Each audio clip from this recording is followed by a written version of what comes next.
Guys, heto guys, nawala ako sa aking pupuntahan. So napagutusan ko nila ako na may ipipick up, pero alam nyo ba guys, bad news. Kasi ilang beses ako nawala. First time ko kasi pumunta sa lugar na to. Ayan, so basta first time, di ba? Laging nagkakamali. Oh my gosh, sobrang init pa naman guys. Tignan nyo. Kasi yung amo ko guys, mayroon siyang biniling book. And then ngayon, ako po yung magpipick ups. Diba, sobrang pagod na nga doon sa trabaho sa bahay nila. Tapos ito na pag-utusan pa. Ayan guys, super init, nawala ako. Nung nakasakay na ako sa bus guys, nakita ko yung building na pupuntahan ko dapat. So ito, babalik ako doon sa dinaanan ko guys. So lalakarin ko na lang kasi medyo malapit lang naman. So balik tayo doon sa dinaanan natin.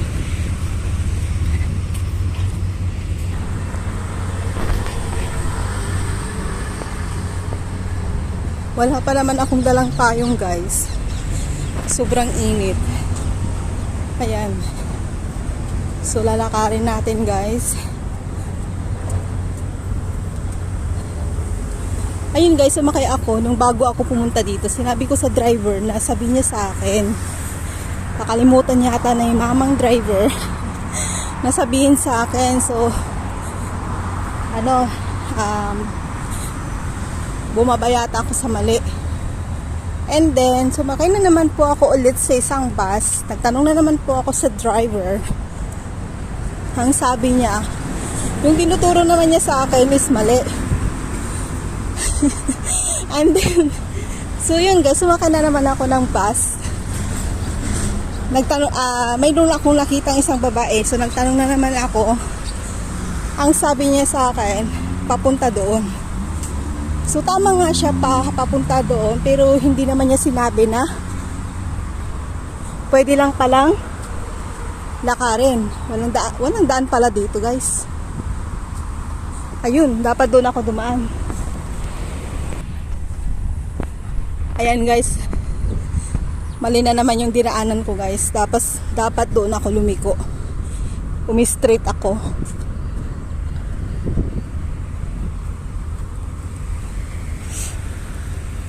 Ayan guys, andito ako sa Dulman Road.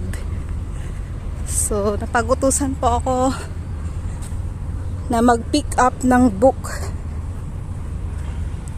Super init, wala pa naman akong dalang payong. Alam nyo ba guys, katatapos ko lang nagtrabaho. Mamaya pagdating ko,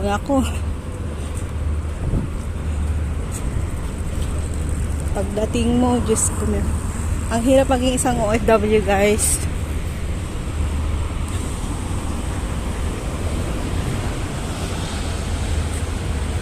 So lalakarin na lang guys.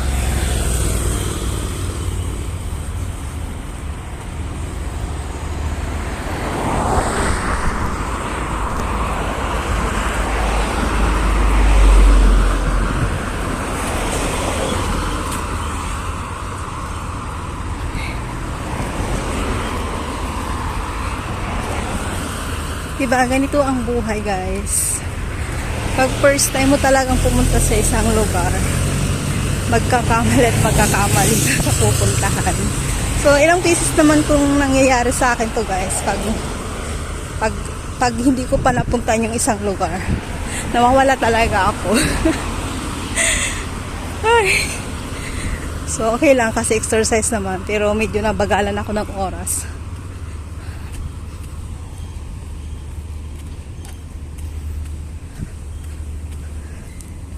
So ayan guys, babalik ako doon sa pinaggalingan ko.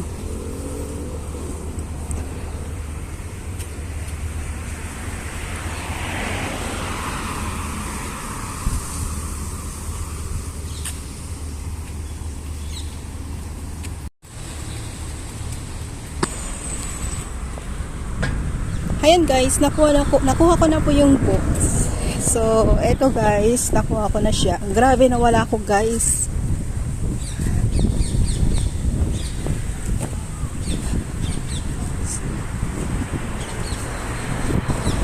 Paradise. Nawala ako guys. Basta first time ko guys pumunta sa isang lugar, mawawala talaga ako. Yan. So, kanina guys, doon po ako sumakay na. Nandyan na ako guys, nakatayo na ako. Pero hindi ko lang mahanap kasi yung pangalan ng kondo. So, doon lang pala. Doon sa mga pinagtanungan ko naman. Nung unang nagtanong ako dyan, sa bus stop na yan. Yan, sa bus stop na yan. Hindi niya alam. So, lumipat ako doon sa kabila guys. Ayan, so lumipat po ako dyan sa kabilang bus stop. Nagtanong naman ako. So, ang sabi niya sa akin, sakay pa ako ng sakay ako ng bus at isang stop na lang, sabi niya. So, sumakay naman ako. Yung pala, dyan lang pala yung place. So, buti na lang nakatingin ako dito sa side na to. So, nakita ko siya. Sabi ko, oh my gosh, yun. Doon lang pala. So, ayun guys. Nilakad ko na lang pabalik. Kasi malapit lang naman. Yan. So, dito ako galing guys. So, balik po tayo doon sa kabila para papuntang MRT. Ayan, Dolman Road.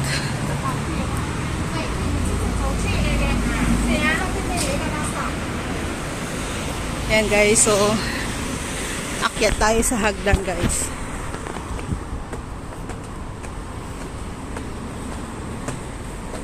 Tamang exercise ang nangyari ngayon ah. Grabe, super pagod ako today guys.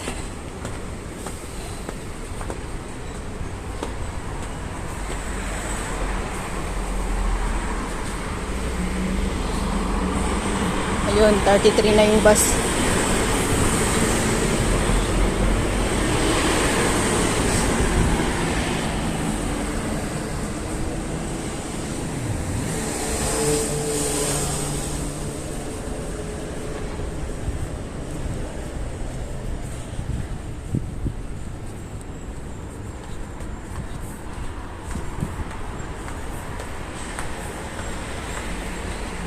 Ayan guys, so tomorrow is day off na naman guys. So mag-i-enjoy na naman tayo.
Ayan guys, sa wakas nakarating din ako dito sa Queenstown.